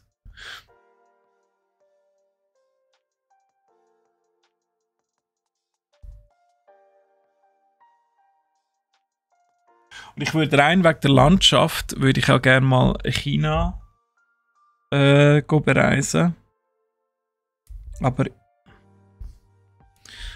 ja, aus anderen Gründen halt irgendwie auch nicht. Es ist wirklich nur gerade die Landschaft, die mich interessiert. Aber ja, wenn du dort so im Hinterland bist und kannst kein Chinesisch, ich weiß nicht, und steht gut durch. Ist schon mal jemand in China von euch?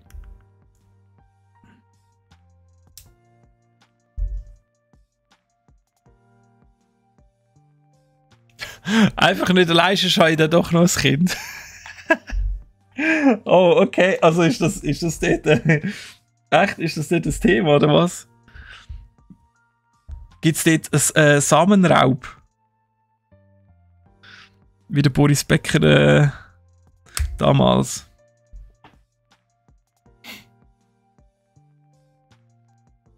So. Hey, schon wieder so viele extra Teile.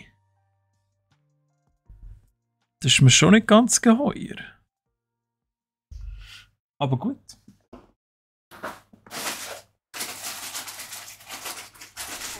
Sack Nummer 4. Das ist, glaube ich, auch der letzte. Dann sollten wir den Greif fertig haben.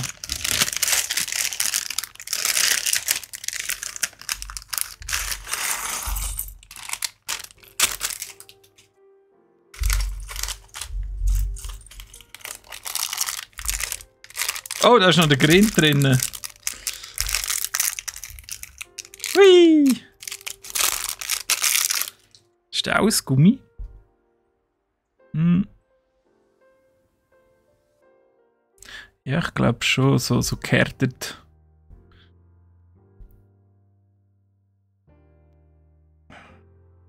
Da muss man auch die Schnurren noch irgendwie fixieren.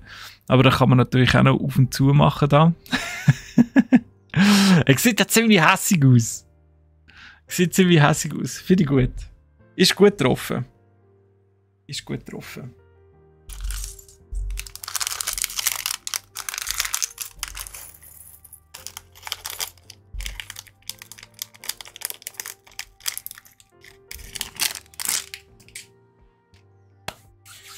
So, was haben wir? Wir haben 20 ab 2. Mal schauen, wie es aufgeht. Dann mit nochmal einem Beutel allenfalls. Aber an das Meeting kann ich wirklich nicht spät kommen. Nicht, dass ich es schon würde machen. Aber gibt ja so Meetings, dort kann man vielleicht noch, dass es nur eins ist mit den Arbeitskollegen, die verstehen, wenn man noch irgendwie ein bisschen später kommt.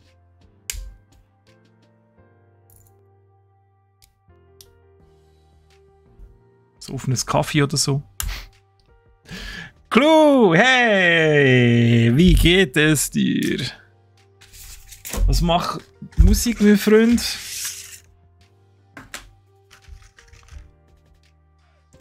Ah, da wird jetzt auch noch schön angezeigt, weil es das wir nehmen müssen, das 5.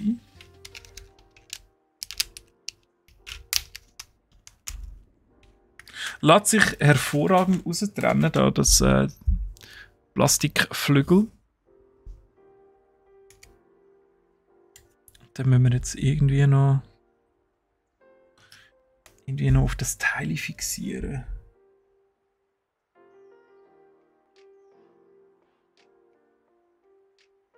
Ist noch klug gemacht. Jetzt wird das einfach so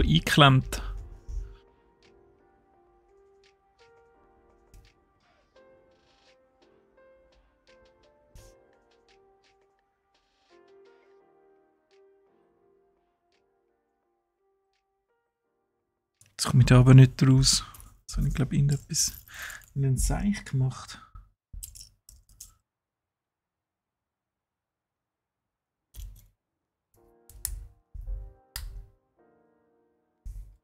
Hä? Aha, ich habe das falsche Teil drauf da. Jetzt können wir das gerade mal ausprobieren mit dem. Oh, das ist ja mega gut. Da das Orange zum Teil wieder entfernen. Top.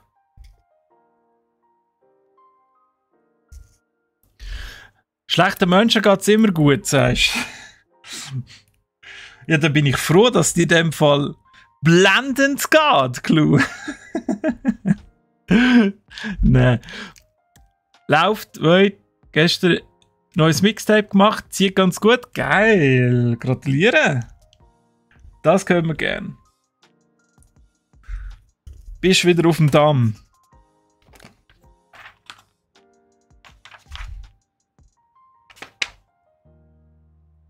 Zurück aus dem Meeting Barracks und alles gut gelaufen.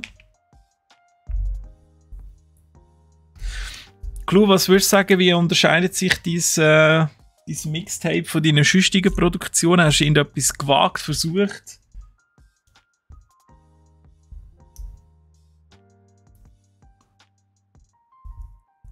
Tipptopp war es. Fantastisch. Ich bin gespannt auf Miesam 3.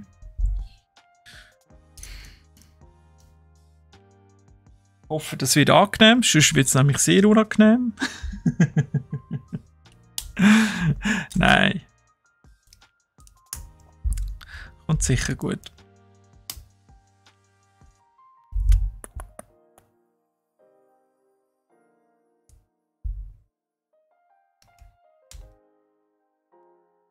Es laufen praktisch 3 Tracks nonstop parallel. Ein heftiger Beat, der massiv mitzieht. Klingt fett. Ein bisschen stressiger beim Mixen. Ja, 3 Tracks. Und dann musst du noch die ganzen Beats und Drops und was weiß ich, alles anpassen aufeinander, dass die zum richtigen Zeitpunkt kommen, oder? Ich kann das nur bedingt natürlich nachvollziehen. Mit meinen bescheidenen Video-Editing-Skills. Nickt genau. Ja. Ich habe jetzt schon ein paar Mal das Glück gehabt, dass die Musik genau dann irgendwie so angeschwollen ist, wo ich es gebraucht habe, wo ich es per Zufall so editiert habe und dann habe ich so gedacht, boah, geil, trifft es genau. Das ist jetzt eigentlich sehr mühsam, ja, wenn das die ganze Zeit irgendwie musst anpassen, dann passt es vielleicht am Anfang wieder nicht und so.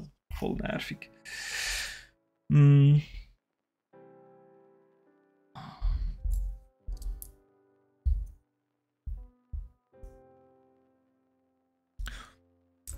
Hast du irgendwie dein Spotify oder so mal im Discord-Server gepostet? Kann man dort mal schauen, oder wie sieht das aus?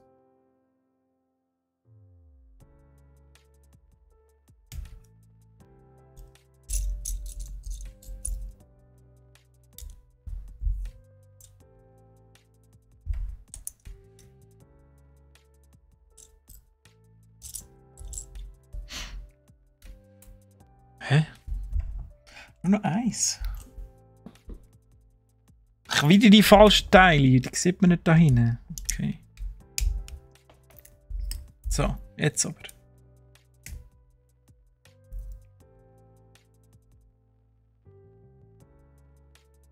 Discord? Welcher Discord? Brack hat einen Discord? Ja, natürlich. Bitteschön. Immer gerne reinhüpfen. Sehen wir natürlich auch, wenn wir live sind. Es gibt sonstige Kanäle, wo man einfach ein bisschen über dieses und jenes quatschen oder ein bisschen Eigenwerbung machen. Gibt es auch extra einen Kanal.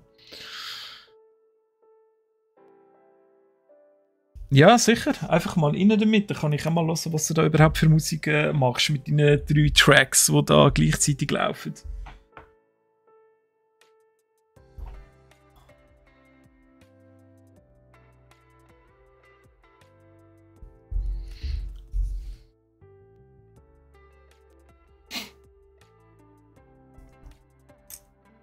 Ich habe mich das erste Mal so ein bisschen an einem Meme-Video versucht.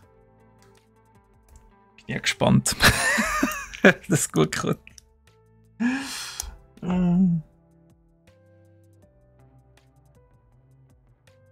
Hä? Ah, warte mal, das kommt ja eins ab. Ist halt immer, wenn du so ein bisschen neue Stils ausprobierst, bist du halt immer aufgeregt, oder? Kommt es bei den Leuten an oder nicht? Genau wie du mit der Musik. Aber ich denke, solange du selber halt gut findest, was du produzierst und kannst dahinter stehen, gibt es auch irgendwo Zuhörer, Zuschauerschaft oder dafür. Außer dir sagen alle deine Kolleginnen und Kollegen, sorry, aber das ist einfach scheiße, dann bist du einfach ein bisschen zu fest von dir selber überzeugt. Das ist das andere Problem. Gibt's auch.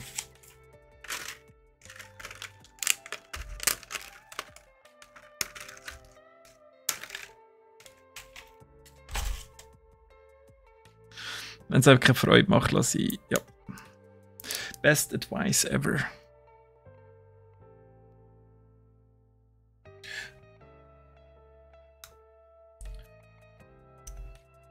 So, ich glaube, zeitlich schaffen wir wirklich nur das. Es tut mir leid. Aber nur ein bisschen. Jetzt haben wir jetzt das 4. Brauchen wir das 5? Das 3 noch. Also das ist wirklich hervorragend gestanzt. Das gibt fast kein so irgendwie was abfranzelt oder so. Das ist wirklich eine gute Qualität. Gute Qualität.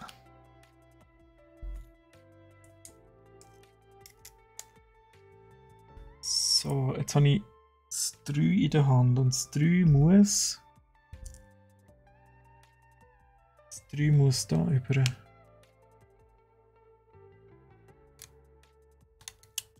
Bäh. Es gibt ein richtiges Gefieder. Das ist voll cool. Nice. Hier ist noch ein bisschen vergrößert, dass man es von oben sieht, wie man das sollte machen, wenn man will, dass man die perfekte Pose hat.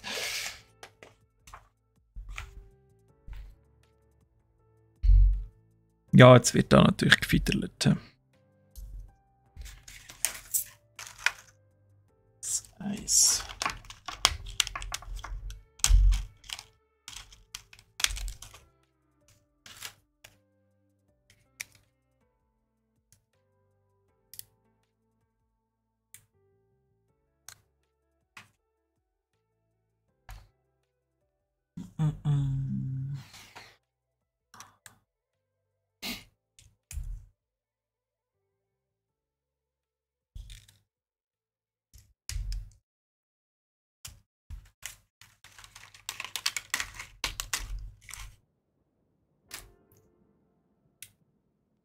Ich frage mich, ob die von CD Projekt Red, wer hat eigentlich das Logo von The Witcher designt? Weil das ist ja schon sehr ikonisch.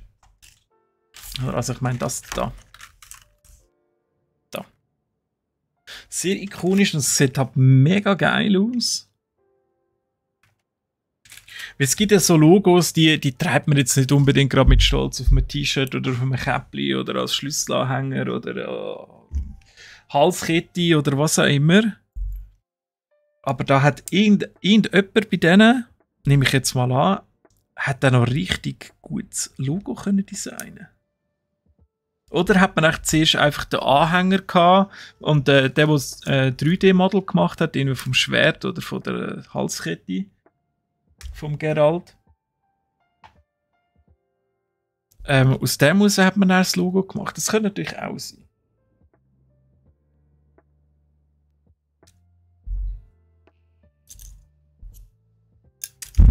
Hier geblieben.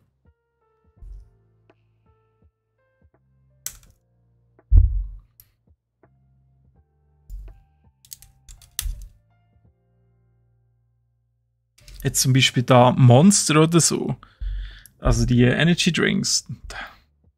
Die versuchen ja überall irgendwo ihre Werbung zu platzieren, aber mit dem würde ich jetzt zum Beispiel nicht rumlaufen, weil ich weiß nicht, ich kann mich mit dem auch null identifizieren.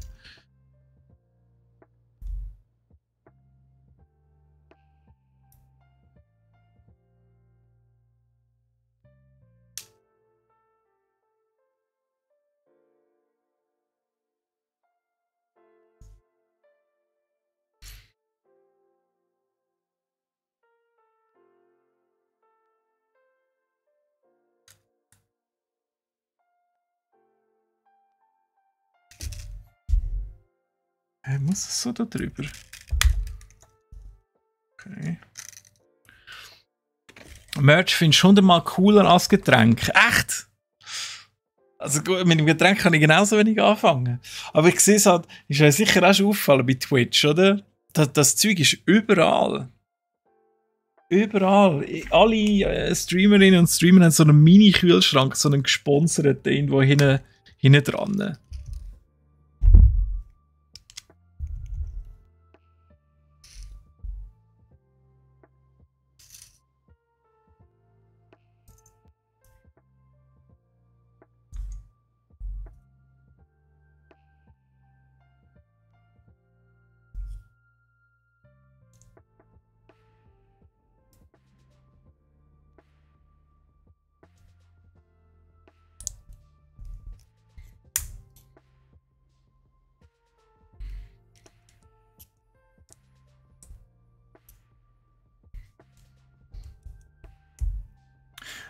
Bei Red Bull nicht anders.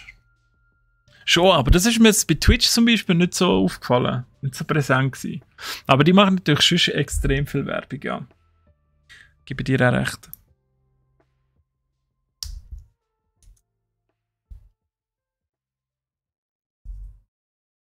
Aber weißt du, ich finde, es ist halt extrem auf so Gamers, Gamerinnen und Nerds und Nerdinnen halt abgestimmt, das Logo. Also, ich finde, es trifft halt genau den Nerv von der Zielgruppe mit dem Logo. Und man hätte ja auch irgendetwas daneben designen, wo die Leute, keine Ahnung, sich nur mit dem identifizieren können. Ich weiß nicht, was ist das? Was ist das Kack-Logo im Gaming-Bereich?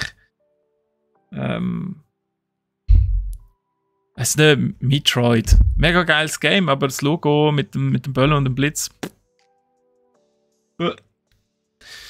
Meine Meinung jetzt zumindest. Bei wem findest du passt super? Also bei das The Witcher Logo finde ich passt super halt in die Zielgruppe rein.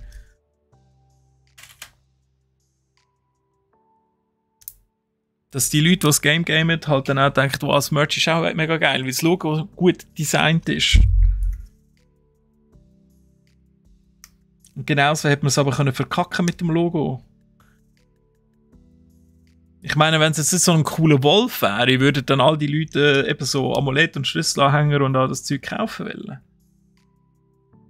Auch nicht. Weißt du mal, wie das Logo. Das da. Das ist das Logo von The Witcher. Das 3 natürlich. Es hat sich ein bisschen evolved seit dem ersten Teil. Da war es noch ein bisschen zahmer gewesen.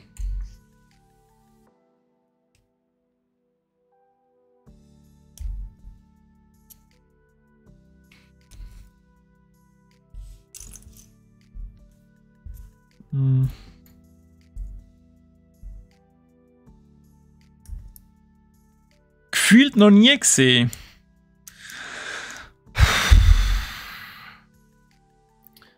Ja, Barracks. Was machen wir jetzt mit dir? Was machen wir jetzt mit dir? Ich würde sagen, nachsitzen. Erste 2 Staffeln von The Witcher auf Netflix schauen und dann zur Strafe in einer Session noch The Witcher 3 durchgamen. Kann ich zwar schlecht sagen, weil ich es selber nicht gemacht habe.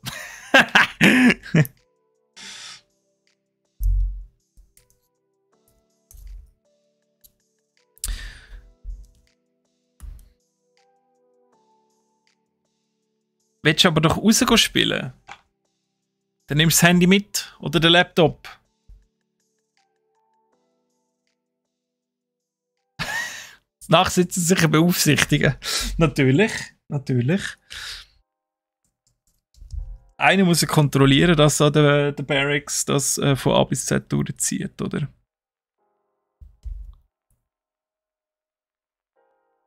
Stimmt. Sehr gute Tarnung. Absolut. Ich bin eigentlich immer fein raus.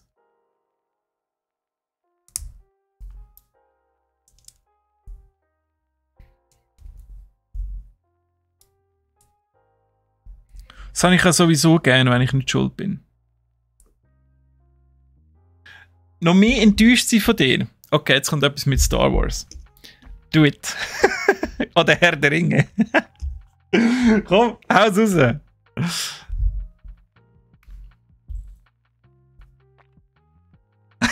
Das habe ich nicht gewusst. Hast du nicht geschaut? Okay.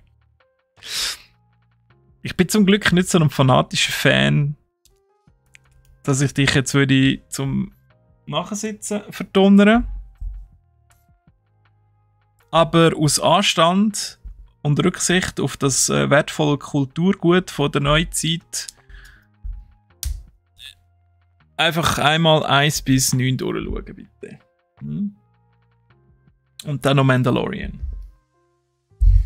Vorher wollte ich nicht mehr hören.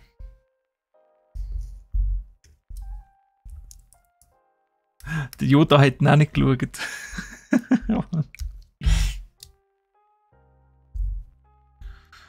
Hexenfly, hallo! Auch kein Star Wars geschaut. Heilands, Donnerwetter. Ja. Was soll ich sagen? Ich muss es leider können nachvollziehen, weil meine Frau will das auch nicht schauen. Wo sie 2 Folgen Mandalorian gesehen hat und dann so unter zerknirscht sagen, ja, das ist gut. Und dann aber natürlich aus Trotz nicht weiter schauen.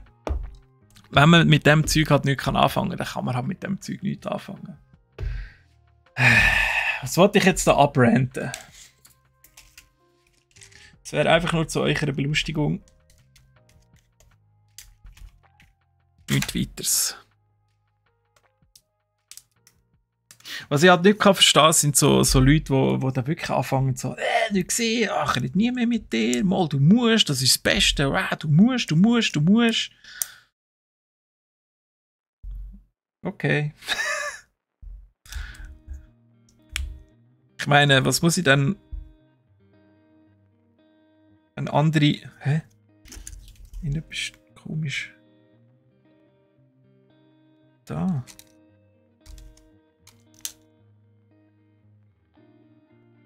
Wenn andere Dinge nicht gut finden, irgendwie... Hätte ich sagen, Grey's Anatomy habe ich einige gesehen, finde ich scheiße. Gibt es genug Fans da draussen, die sagen, was?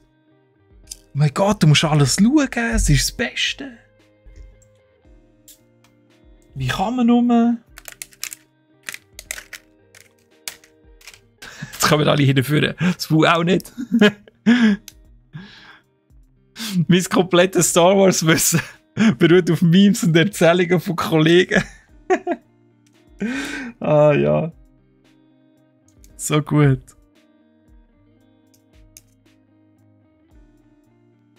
Ich habe meine Frau schon so weit, wo nie Herr der Ringe über die erste Hälfte vom ersten Film rausgeschaut hat, dass sie an meinem Lachen erkennt, wenn es ein Witz ist aus Herr der Ringe.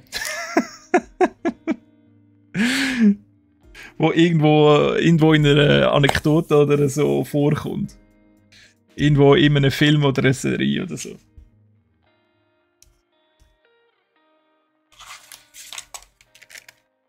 Dafür haben...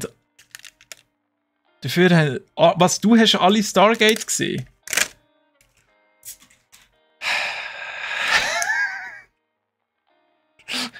Star Wars nicht, aber Stargate. Gut, okay. Macht doch, was ihr wollt. Jeder kann machen, was er will, jeder steht dazu, was er macht.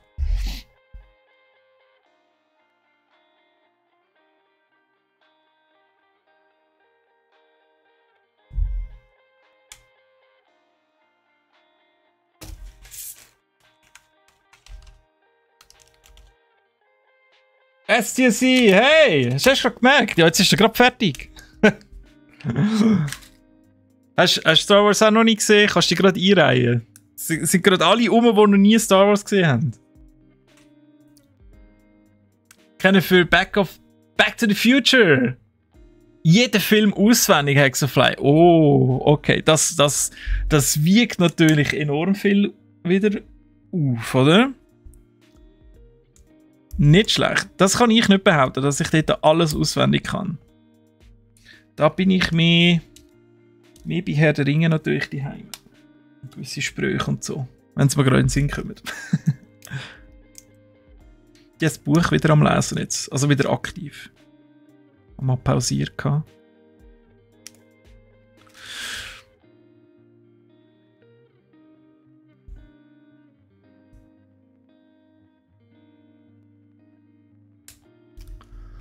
Clone Wars. Clone Wars? Aber Clone Wars ist doch auf Disney Plus, ne? Oder mittlerweile?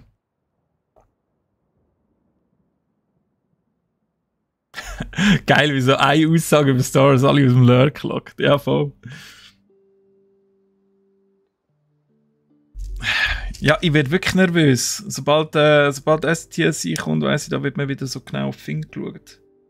Dann weiss ich so, jetzt ist wieder Zeit zum Gehen hier. Jetzt ist schon so wieder Zeit zum Gehen.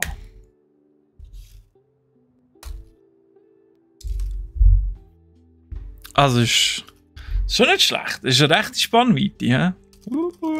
Flattert auch noch so mit den Flügeln. Oh, den Grind haben wir noch. Stimmt. Können wir den jetzt noch fertig machen? Was ist jetzt hier? Was ist 42? Ah, Stress! Stress! Ah!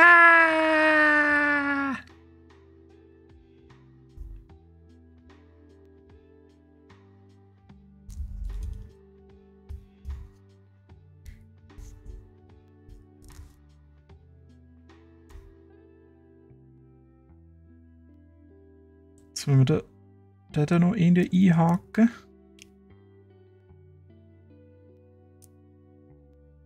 Yes! Jetzt können wir ihn sogar noch bewegen. Ohne dass er abgeht. Dann von der Grind noch dran, oder? So. Yeah! Ja, perfekt! Perfektes Timing! Schau mal, sehr gut. Machst du nicht bis seit um 6 Uhr im Büro? Ja, da würde ich jetzt aber 4 Abend machen. Hey. Order 66. Was ist das gewesen? I don't know. Bad Batch. Da die ganzen Clone Wars Sachen habe ich leider eben auch nicht geschaut. Da muss ich mich rausnehmen. Alle Filme plus Mando, Boba Fett, Kenobi, also Obi-Wan. Ja, aber ganz alles habe ich auch nicht gesehen. Fast fertig. Schon gut, kein Problem. Ein Hühnervogel. Ja, wie man ihn kennt, oder so. Wie man ihn sonst in der Schweiz antrifft. 1:1 Nachbildung von einem Hühnervogel. Die sind ja heimisch im Gebirge vor Chur, oder? Also die sind eigentlich im Graubünden sind die Heime, da die Hühnervögel. Oh shit. Ah! Er verliert schon sein Gefieder. Hat schon einiges gerupft. Okay, also das geht nicht. Ich kann ihn hier nicht absetzen.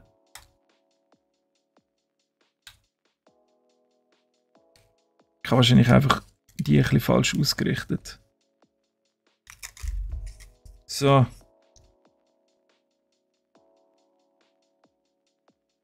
Ja, fair enough.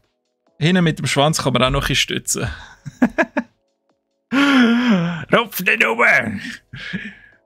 Ja, jetzt schon mal der Grilli! Geil! Grillen. Das beste Zeit vom Jahr, das stimmt. Leute, ich muss Es ist Viertel vor. Sonst komme ich wirklich in Seich rein hier. Blablabla. Das ist doch der von Harry Potter, ja. Ja. Genau. Ich schäme niemanden wegen Star Wars. Ich habe Leute geschämt wegen... Was war das andere, was wir überhaupt angeschaut haben? Herr der Ring, I don't know. Order 66, ja, mal. Schon Episode 2.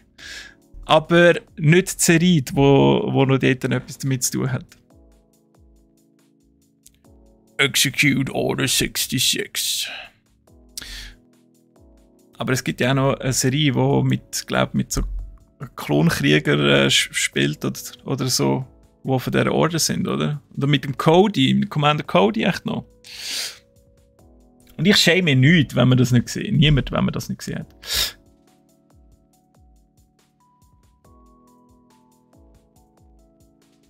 Ja, mal war schon ein bisschen entscheidend für die Lore, ja. Ein bisschen schon. Okay, also, fertig lustig. Fertig gespielt. Ich danke vielmals für alle, die heute reingeschaut haben und ein bisschen dumm da haben mit mir. Es hat mir wie immer sehr viel Spass gemacht, mit euch ein bisschen rumzublödeln.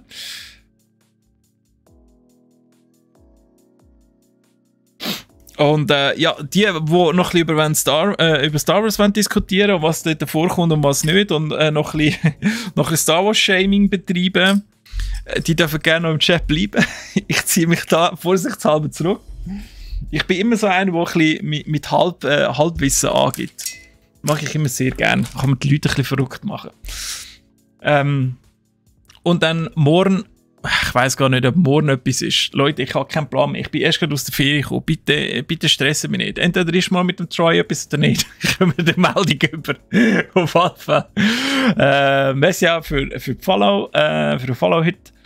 Und dann sehen wir uns nächste Woche wieder am Dienstag auf die Eis. Wieder mit dem Gerald, mit der T und nicht D. Aber wir können auch einfach Gerald mit D sagen. Ist auch okay. Chatbox hat sich ein bisschen verabschiedet hier. Okay. Gut. Ja, der halt. Dann wünsche ich euch eine wunderschöne Woche. Und Chat-Anzünder, ja. Und bis die Tage. Habt's gut, gute Zeit. Tschüss miteinander.